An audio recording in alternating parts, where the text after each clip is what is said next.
Students, क्या हाल है? हम लोगों ने जो प्रीवियस लेक्चर किया था वो हमारे पास क्या था?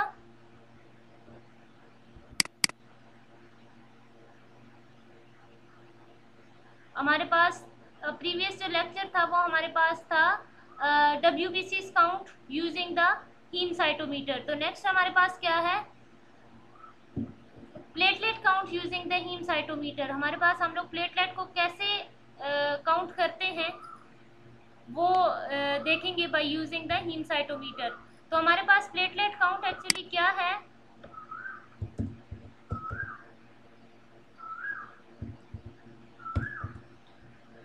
To determine the number of platelets in per cubic millimeter of the blood is known as platelet count. Platelet count हमारे पास क्या है कि पर cubic millimetre of the blood जो है वहाँ पे टोटल नंबर ऑफ प्लेटलेट कितने हैं उसे हम क्या कहते हैं? Platelet count. रिक्वायरमेंट हमारे पास क्या है? थोमा वाइट सेल पिपेट है। जिस तरह से हम लोगों ने आरबीसीज के लिए क्या यूज किया था? थोमा रेड सेल पिपेट यूज की थी, और डब्ल्यूबीसीज के लिए हम लोगों ने यूज किया था थोमा वाइट सेल पिपेट। तो प्लेटलेट के लिए भी हम लोग थोमा वाइट सेल पिपेट ही यूज करते हैं जो डब्ल्यूबीसीज के लिए करते हैं। Neubauer counting chamber, diluting fluid again वही पर्पस है हमारे पास। डाइल्यूटिंग फ्लूइड का क्या पर्पस होता है कि ब्लड को डाइल्यूट करना, और इन केस ऑफ प्लेटलेट हम लोग डाइल्यूटिंग फ्लूइड यूज करेंगे 1% अमोनियम ऑक्सलेट। अमोनियम ऑक्सलेट हमारे पास क्या कर देता है? आरबीसीज और डब्ल्यूबीसीज की लेसेस कर देगा और प्लेटलेट जो है वो इन द फील्ड एरिया रह जाएंगे। Microscope and the mechanical counter. Procedure क्या हमारे पास? Draw blood in Thoma white cell pipette up to 0.5 mark. जिस तरह डब्ल्यूबीसीज के केस में हम लोगों ने 0.5 मार्क तक ब्लड लिया था, इसी तरह प्लेटलेट के केस में भी डब्ल्यूबीसीज की तरह ही हम लोग 0.5 तक ब्लड लेंगे। एंड डाइल्यूटिंग फ्लूइड हमारे पास यहाँ पे क्या है? 1% ammonium oxalate up to 11 mark तक हम लोगों ने प्लेटलेट लिया। तो हमारे पास डाइल्यूशन कितने की बन गई? 1 पार्ट हमारे पास। इन केस यहाँ पे 0.5 को हम लोग 1 पार्ट कर दें तो ये हमारे पास पीछे कितना बचे? 10 मार्क हमारे पास किसके बन रहे हैं? ब्लड के, सॉरी डाइल्यूटिंग फ्लूइड के। तो हमारे पास डाइल्यूशन कितने की बन गई है? ये 10 को हम लोग यहाँ पे फिर डबल करेंगे तो क्या बन जाएगा? 20। मीन 1 पार्ट ब्लड के हैं तो इधर भी 10 कितने? 10 का डबल क्या हो जाएगा? 20। तो डाइल्यूशन फैक्टर हमारे पास क्या बनेगा? 1 and 20। मीन 1 पार्ट हमारे पास ब्लड का है और 20 पार्ट हमारे पास किसके बन रहे हैं? डाइल्यूटिंग फ्लूइड के। तो हमारे पास जो डाइल्यूशन फैक्टर आएगा वो हमारे पास क्या है? 1 and 20 का। Mix well and wait for few minutes. दोनों को मिक्स करें पिपेट के अंदर और कुछ टाइम के लिए वेट करें। Again mix and discard few drops. दोबारा से मिक्स करें और जो हमारे पास इनिशियल फ्यू ड्रॉप्स हैं उनको डिस्कार्ड कर दें। क्यों डिस्कार्ड करें? क्योंकि वो हमारे पास ज़्यादा डाइल्यूटेड होते हैं। फिर the chamber with the diluted sample. अपने जो हमारा चैम्बर है उसको लोड कर लें जो आप लोगों ने पिपेट के अंदर सैंपल डाइल्यूट किया था उसके साथ। कवर स्लिप रखें। Wait for few minutes to allow cell settle down. फिर उसके बाद कुछ टाइम के लिए वेट करें कि न्यू बार काउंटिंग चैम्बर के अंदर सेल्स सेटल डाउन हो जाए। Focus the chamber under the microscope. Microscope में चैम्बर जो है वो अपना जो न्यू बार काउंटिंग चैम्बर है उसको फोकस करें और उसके बाद अपने प्लेटलेट को काउंट करें। तो प्लेटलेट काउंट हम कहाँ पे करते हैं?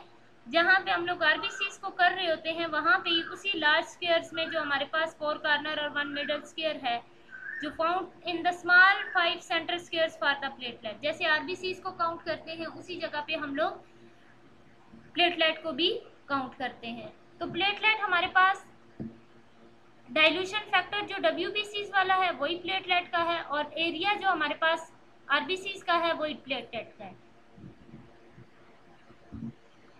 तो कैलकुलेशन हमारे पास क्या आ जाएगी? Count the number of cells in small squares of the Neubauer counting chamber या haemocytometer. These 5 squares equals to, वही अगेन बात है, 1 और 5 part of the whole centre squares हैं। जो हमारे पास 1 बिग लार्ज स्क्वायर्स है ये उसका कितना हिस्सा बन रहे हैं? 5वां हिस्सा। तो वो जो 1 बिग लार्ज स्क्वायर्स है उसका वॉल्यूम कितना था हमारे पास? 0.1 था। तो इट मीन्स कि एक 1 बिग लार्ज स्क्वायर का वॉल्यूम हमारे पास 0.1 है। तो जो स्मॉल 5 स्क्वायर्स हैं, जो उसका 1/5 पार्ट बन रहे हैं, उनका कितना आएगा वॉल्यूम हमारे पास?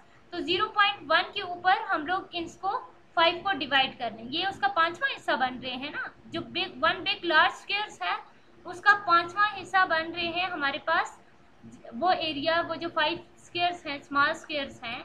एक वन बिग लार्ज स्क्वायर्स का वॉल्यूम 0.1 है, तो इसका मतलब जो स्मॉल स्क्वायर्स है उनका एरिया कितना बनेगा? उस बिग स्क्वायर्स का ये 5वां हिस्सा है, तो इन शॉर्ट 0.1 जो उसका वॉल्यूम, टोटल वॉल्यूम है, उस पे हम लोग 5 को डिवाइड कर देंगे। तो जब डिवाइड करेंगे तो हमारे पास वो एरिया आ जाएगा 0.02, जैसे आरबीसी के केस में आता है। तो इन शॉर्ट हमारे पास फार्मूला क्या बना? Number of the cells count divided by area of the Neubauer counting chamber, जहाँ पे हम अपने सेल काउंट कर रहे हैं, area of the Neubauer counting chamber where we count the cell, जहाँ पे हम अपने सेल्स को काउंट कर रहे हैं, वो area multiply by dilution factor. तो यहाँ पे हमारे पास डाइल्यूशन फैक्टर क्या है? 20 है, तो 20 हमारे पास डाइल्यूशन फैक्टर है, ये भी नोन है। और 0.02 हमारे पास एरिया आ रहा है उस न्यू बार काउंटिंग चैम्बर का, जहाँ पे हम अपने प्लेटलेट को काउंट कर रहे हैं। और एन हमारे पास क्या होगा? हम लोग माइक्रोस्कोप में देखेंगे कि हम लोगों को कितने प्लेटलेट नजर आ रहे हैं। वो वैल्यू, जितने प्लेटलेट नजर आएंगे उतने एन की जगह हम लोग वो नंबर ऑफ द सेल्स डाल देंगे और एट द एंड हम लोग कैलकुलेट कर लेंगे, जिस तरह आरबीसीज और डब्ल्यूबीसीज के लिए किया था। तो इन शॉर्ट समराइज करूंगी कि आप लोगों ने जो चीज़ें याद रखनी है, एक तो प्रोसीजर याद रखना है, दूसरा कैलकुलेशन कैसे लेंगे, और ये फार्मूला याद रखना है कि number of the cells divided by area of the Neubauer chamber multiply by dilution factor. और आप लोगों को ये याद होना चाहिए कि न्यू बार चैम्बर में कहाँ पे हम आरबीसीज काउंट कर रहे हैं, कहाँ पे डब्ल्यूबीसीज और कहाँ पे प्लेटलेट काउंट कर रहे हैं। और डाइल्यूशन फैक्टर एमसीक्यूज के लिए ये चीज़ें आपके पास आती हैं कि हम लोग कहाँ पे आरबीसीज को काउंट कर रहे हैं।